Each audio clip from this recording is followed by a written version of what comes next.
Is your business protected against the threat of malicious litigation and frivolous lawsuits? Are you sinking company profits into marketing campaigns that do nothing to contribute to the growth of your business? Bottled Business Sense provides practical business perspectives that uniquely emphasize both legal and media marketing strategies to protect and ensure the longevity of your business. Now, whether you're trying to provide a startup business with some level of stability or an established business with foolproof asset and estate protection, or simply attempting to get a better return for your business marketing dollars, Bill Bernard and Rick Moscoso will expose potential pitfalls to ensure the security and growth of your business, free from unwanted expense and the threat of litigation. You'll learn how to implement marketing and protection tools equal to those used by today's most successful corporations. Let's join Bill and Rick for today's Bottled Business Sense show. Good morning, everyone. Today is Tuesday here on the Bottled Business Sense show. It's 10 a.m. And I'm Rick Moscoso, one of your co-hosts today. And on the other side, I have Mr. Bill Bernard, who will be presenting, as always, on a legal topic of the week called Entity Formalities. What is a registered agent and annual meeting minutes? But before we get into the topic, I want to bring Bill on and welcome him to the show. Hey, thanks, Rick. Everything is great. I'm sure it's great with you. We're in the two best places, I don't mind saying, in the world to live, I think. California and Hawaii, and that's a little prejudicial maybe, but that's the way I feel. And I'm always going to be straight with you, you know that. I thought today we would do something that I get a lot of questions about, especially around the end of the year to the middle of the following year. And, you know, it's important stuff, and I know we've talked about it a while back on a couple of shows here and there. But I wanted to combine these two things, these formalities, when you have an entity, an S corporation, a C corporation especially, but I believe you really can apply it to an LLC, because I advise all people that have LLCs that they really need to upkeep it the way they would a corporation, in my personal opinion. And I've talked about that on prior shows. Also, the following show that we'll do will continue on with entities, and we'll be talking about important distinctions or differences in LLC and corporation form selection, whether you're going to choose an S corp or an LLC specifically, and we'll get into that obviously on the next show. But anyway, today's show, Rick, is I want to explain the role and purpose of a registered agent. It's essentially when you initiate any lawsuit or service of process to any company, you need to have a registered agent if it's a registered business entity. Because when you serve a normal lawsuit on somebody who's a sole proprietor, for example, you're serving them personally as a person. You can't do that with a company. The company or the LLC or the S Corp or the C Corp is not a person. So you need a registered agent who is then served and who lives in the same state as your company. Why? Because that registered agent is going to provide you with notice of any publications that have to do with your company. One of those publications might be a publication in a newspaper. When they can't reach you, if you don't have a registered agent, they try to serve your company, and then all of a sudden they can't serve you, so they publish it in the newspaper, and then after a certain amount of time, that's considered legal service of process. You can, if you don't respond to that, you get a default judgment. So you want to have a registered agent who will allow service of process and whose address is with your company, so that if somebody looks up your company, somebody wants to find out where your company is for service of process, they can do that by locating the registered agent. So let's talk a little bit about the fact that LLCs and corporations, not being individuals, can have a process served on them, and that's available in all 50 states. That's mandatory, because if you want to sue a company, you're going to have to serve them with process, with the complaint. Every state law has a law requiring business entities to provide a name and a street address of the registered agent. So who would you think would be a good registered agent, Rick, right off the top? A good trusted business attorney. That's right. And why is that? Because the attorney has a fiduciary duty to keep that client informed of what's going on. And that goes doubly for any if that attorney is served with process for ABC Company, that attorney better tell you in a timely fashion that you've been served and appear on your behalf, or get another litigator to appear on the company's behalf, or that's going to cause serious problems. So a registered agent needs, as we said, to have a street address. It can't be a post office box. And remember that the agent's registered address, or the registered agent's address, has to be different than the company address. Unless, of course, for some reason, the registered agent is leasing out office space in your company building. I wouldn't advise that, because you want to keep people that are serving lawsuits away from your business where customers might come in and out. You don't want your customers seeing you being served with lawsuits. Not that that happens all the time, but it's not the best way to go about your business. So business owners choose professional registered agents like attorneys to keep their addresses off the public record. And while somebody can locate your company, somebody like let's say you have a business that has rental properties, that deals with rental properties, and you have a disgruntled tenant who wants to blow out one of your windows of your business, they can't find out where your business is going to be necessarily. The privacy that the registered agent offers will protect you from a lawsuit. But if that tenant is intent enough, the tenant can find out where your business is and throw a rock through your window or bust up your business or do something, right? So it's going to protect you from lawsuits, the registered agent, but it won't protect you from a disgruntled person who wants to really seek you out and do some physical damage to your business. That's not very often the case, so we don't want to spend too much time on that. But here's some of the advantages and needs that you may have satisfied as a result of having a registered agent. You avoid missing important notices. Using a real law firm, like we said, as your registered agent, allows you to be notified immediately of any problem of any kind. It allows you to avoid default judgments, because if you're served by publication and you don't respond, and you may not know because you may not read whatever newspaper the service or process is published in, you'll have a default judgment entered against you by the court. If you have a registered agent, they can't publish by publication. They can't serve you by publication. And privacy. You use a registered agent rather than doing it yourself gives you excellent privacy protection.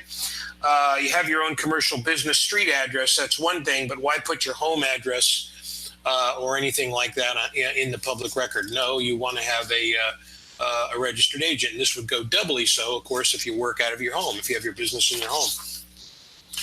It's a wise and prudent strategy to use a P.O. box or a mail forwarding service for your actual business address. That would provide you with an extra layer of privacy. Let the registered agent be out there for any problems that might occur. And of course, having a registered agent is a necessary evil for doing business, but I got good news for you. They only range between $50 and maybe $150 a year. So it's a very inexpensive way to go. So please make sure that you have a registered agent on board for your business, of course, along with a good business attorney. I want to switch gears real quick, Rick, and I want to talk about annual meeting minutes, because proper meeting minutes are essential to keeping your corporation in good standing and maintaining a personal liability shield, which is the whole purpose of having your business entity. We're talking today about registered agent and meeting minutes, which are procedural things rather than necessary substantive things that you deal with on an everyday basis within your company, within the formation of your entity. These are procedural issues that you must have in place in order to keep that shield in place. Because if you don't do this right, this could be determined in a lawsuit as merely an alter ego. Not necessarily not having a registered agent, but certainly not upkeeping your meeting minutes. You'll have to forgive me. That's my new phone, and that's in my watch. And apparently, I'm getting marketing calls on that number. So forgive me for that. Anyway, proper meeting minutes are essential to keeping your corporation in good standing.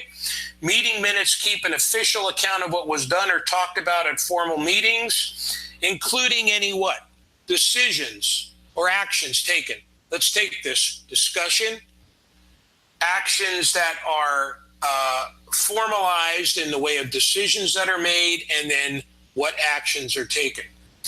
The meeting minutes are recorded by the secretary of the corporation or somebody that you simply designate to do so.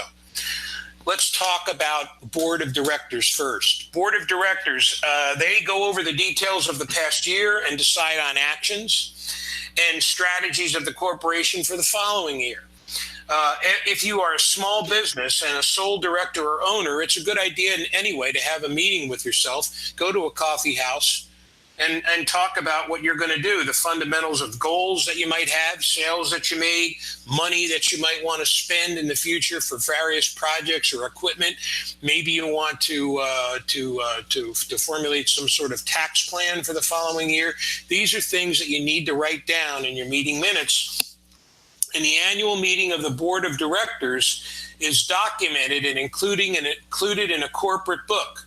Now, that corporate book doesn't have to be filed with the state, but you have to keep it with all of your state filed documents in one place so that it is accessible at your business address. Key issues, again, to discuss as a reminder: the net and gross profit of the company, the amount of a dividend you may want to offer per share, the salaries of the officers, and the officers themselves. In other words, the board of directors, who has this annual meeting, appoints officers, president, vice president, secretary, treasurer, who run the company on a day-to-day basis. The shareholders and the directors are more of a policy-making body, and the corporate officers are more of the executive body that actually carries out the orders of whatever the board of directors, who represent the shareholders, ultimately decide. This is all important stuff, as you know, and let me talk about now, rather than just the board of directors, what about the annual meetings of shareholders? All of the shareholders get together for an annual meeting. Now, again, if you have a small business, you can do this at the same time. If you have a board of directors meeting and an annual shareholders meeting at the same time, to make separate entries into each log. But let's say you have an annual meeting of shareholders. The basic information that needs to be included is about the meeting, date, time, and location, who attended the meeting, any agenda items, and a brief description of those agenda items. In other words, what you're going to talk about, right? Voting actions with a detailed account of how everyone voted, along with any abstentions on a vote of any particular issue, and the time when the meeting was adjourned. Remember, keep these meeting minutes with your articles of incorporation, your bylaws, your resolutions, any kind of articles of organization if you're an LLC. And again, I recommend an LLC doing this because, remember, minutes need to be kept at least 7 years, because anybody who is a member of the corporation or the LLC has a right to review these meeting minutes with reasonable notice. Okay? So, last point on these meeting minutes: your company must draft and complete your meeting minutes for the previous year for the board of directors and shareholders before the year ends in order to be in corporate compliance. So, whenever you have your meetings, shareholder meetings and board of directors meetings in 2017, those meeting minutes must be kept and formalized before the end of the year you have that meeting in. You can't go doing it in January of the following year. So what does this all amount to, Rick? If you don't have a registered agent, you could get in serious trouble when it comes to serving lawsuits or any other kind of notice that might be required of your company by any state or federal agency, maybe a tax issue. And if you don't keep your meeting minutes, both board of directors and annual meeting minutes of shareholders, you could pierce the corporate shield, because a court, if sued, could determine that you are just an alter ego of that company. The company really is an ABC company. It's Rick Moscoso appearing and saying he's ABC company when he really doesn't do the necessary things to upkeep ABC company. So that's why these things are so critically important, and I think why I wanted to take a few minutes to describe them for our viewers today. Yeah, I got a quick question, because I work with a lot of solo entrepreneurs, and the majority of them are anticized, Good. like myself. So as a matter of documentation, unlike when you're dealing with a group or a corporation or a board of directors and so forth, is it necessary to share this documentation with somebody else if you're a solopreneur, anticized solopreneur? Or is it just a matter of to have a matter of record in your book? Just a matter of record, and see if you can think of a reason why. No, you don't have to share it with anybody else, because you're you're not a sole practitioner, really. You may be if you're a lawyer, you're a sole practitioner that could also have an S corporation. But if you're a single member LLC or single member S corporation, no, you don't have to share it with anybody unless you are sued and the other side asks you to produce these records, or if the court wants to see those records, should you be sued for an alter ego theory. So that you want to keep them in a safe place for 7 years at least. I keep all mine. I don't bother with the 7-year requirement. And then you have them to produce if necessary. But no, you don't need to show them to anybody unless you have more than yourself that's in the company. Right. And then that person has to give you reasonable notice. So, kind of a quick show and a to the point show this week. But I wanted to get these things out to you because the year is starting up. We're in the middle of tax season. You want to make sure I would get these things done. Because there might be an issue that before you file your tax return that you might want to decide upon for this year. For example, you may want to talk about some 401k plan for employees. I opened up another IRA for myself this year in order to take a tax deduction, and you can do that before April 15th. Or I think it's before April 1st. I'm not sure, but it's before April. I would go with April 1st. So there are things that you want to plan on. A good time to have an annual meeting of either the board of directors and or the shareholders is within the first few months of the year. Why? Because you not only have tax season coming up that you have to make filings for, and by the way, the filings for S corporations are March 15th, not April 15th. But it allows you to have a early plan for the remaining balance of the year. Number two, right? You're planning early on for what you're going to do the balance of the year. And number three, you're ensuring that you have these minutes formalized and done, so you don't forget about doing them before the year ends, instead of squeezing in a meeting at the end of the year. And by the way, there's no harm, no foul having more than one meeting, but have at least that one meeting. Board of directors and annual shareholders, it can be combined if you have a small group, or obviously if you're a single member or a single shareholder, depending on whether you have an LLC or a corporation. Okay? Right. Great. Well, thank you, Bill, for this great topic today.